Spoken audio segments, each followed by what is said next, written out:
I think it's very clear there is a pattern.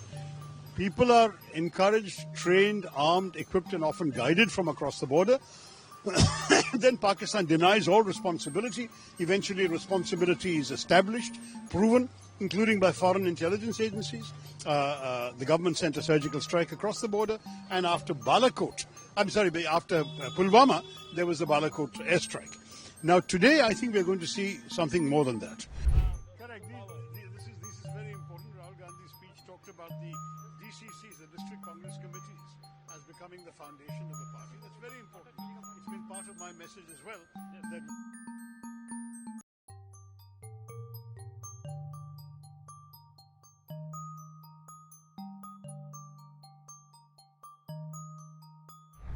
with the parliamentary committee. But from there, with bad connectivity, I was still able to get out a message condemning it very strongly. I think there is no doubt anymore in anyone's mind. This is part of a pattern we have seen for a quarter of a century.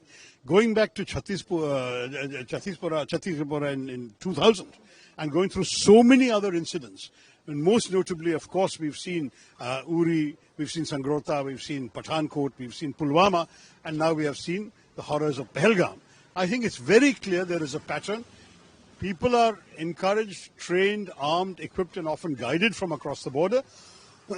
Then Pakistan denies all responsibility. Eventually, responsibility is established, proven, including by foreign intelligence agencies. And then India has to cede, but we tend not to escalate beyond a point. Last two times, there was some retaliation. After Uri, the government sent a surgical strike across the border. And after after Pulwama, there was the Balakot airstrike. Now, today, I think we're going to see something more than that. I think it's very clear that while we have a whole range of options, diplomatic, economic, intelligence sharing, covert action, overt action, all of that, some sort of visible military response is unavoidable. I think the nation is demanding it and expecting it. No one knows what it will be, where it will be, and when it will be. But I am convinced there will be some response. Also, at the same time, after Modi government came into power, the seven or eighth time, attack is going on. It's at least the 11th or 12th time that the casualties have been more than one or two people. There have been dozens of attacks with one or two victims, but if you look at the number of attacks which has taken at least double-figure tolls, this must be at least the 10th or 12th. Right now, Pakistan says that they are open to neutral investigation. So how do you... Listen, these are the people who were invited to participate in the investigation into Pathankot. They sent their intelligence. Even we gave them access to an Indian Air Force base. And they went back and said, oh, the Indians did it to themselves.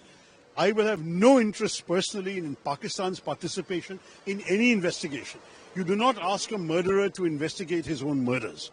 Right now, India said that every Pakistanis to go back to their country, and also they have stopped the Indus Valley Treaty as well. So how do you see these measures taken by Indian government? Look, the human costs of people being forced to go back is sad. I know there are, in Kerala alone, I believe 59 Pakistani citizens are medical patients here, and they will have to go in the middle of their treatment. There are husbands and wives across the border in both countries who will be affected. There are complicated cases where one parent has one passport, the child has another passport. I feel sorry for them. But I think when the government wants to send a very strong signal that normal relations are no longer possible, this inevitably happens. Ordinary human beings are the victims. When it comes to the Indus Waters Treaty, it has not been abrogated. It has been placed in abeyance, which is like saying it's been suspended. Frankly, at the moment, I don't see very much change to the Pakistanis because India has not built either storage facilities or diversionary structures into which the water can go. So we cannot suddenly say tomorrow, Pakistan, you're getting no water, because where will the water go? We can't flood India either. So it is more a symbolic gesture at this point. The treaty is in suspension. We will not feel ourselves bound by it. What we do to implement more serious measures, I leave it to the government. Look, there is all this inflammatory rhetoric. The Pakistanis have to understand that they cannot kill Indians with impunity. It's as simple a message as that. You want to leave your life in peace, we will not bother you, we will leave you in peace. We have no designs on Pakistan. We don't want to do anything to the Pakistanis ourselves, but if you do something to us, then be prepared for a response. I think that message is very clear. They can say what they like. And if blood is going to flow, I'm sorry to say, it will flow possibly more on their side than on ours. One last question is about how would you see it? Look, as far as intelligence failure is concerned, it's obvious that there was not foolproof intelligence. Obviously, there was some failure. But the question is whether the inevitable investigation that is required should be the priority now, or whether a credible response should be the priority now. In due course, there will have to be an investigation by the government, because it's the government's own responsibility to fix accountability and figure out what happened. And I hope they will do so. But we have got the example of Israel, October 7th. The world's best intelligence services, according to everybody, were taken by surprise on October 7th just 2 years ago. And my own view very clearly is that it seems to me that just as the Israelis are waiting till the end of the war before they demand accountability and answers, similarly, we too should first see the present crisis through, and then definitely there should be an accounting. But I don't expect at any time now or in the future that any country will ever have 100% foolproof intelligence. Sometimes you succeed, sometimes you don't. We'll never know about the various terror attacks that were successfully thwarted. We only know about the ones we failed to thwart. That is normal in any kind of relationship. I do agree that there were failures, but I do not agree right now that that should be the main focus. Main focus should be the outrageous crimes committed against innocent Indian tourists, the damage that is sought to be wrought to the economy of Kashmir in order to increase discontent in Kashmir, the damage being done to communal relations even within India by their kind of inflammatory communal rhetoric when the general in charge of the Pakistan army says Hindus and Muslims can never live together. What is the message he wants to send?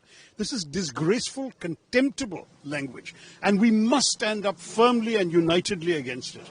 To my mind, all of India is united in wanting to give a fitting response to the Pakistanis.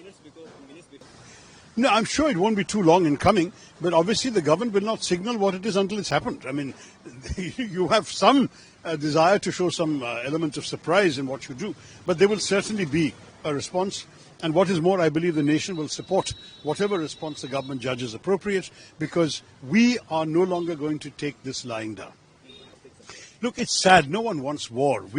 Any government of India is focused, first of all, on the development of India, on the economy, on the growth, on the prosperity of the Indian people. We don't want to be distracted by war. We didn't start this. And let's make that very clear. We are a country that is not interested in initiating war with anybody. It's not in our civilizational history. It is not in our recent political history. We are a country that wants to live in peace and focus on the well-being of our own people. Unfortunately, there are malign, evil men on the other side of the border who will not let us live in peace, who are determined to destroy all hopes of peace in our country. And that is why it is indispensable that we teach them a lesson so they're not tempted to misbehave like this again in future.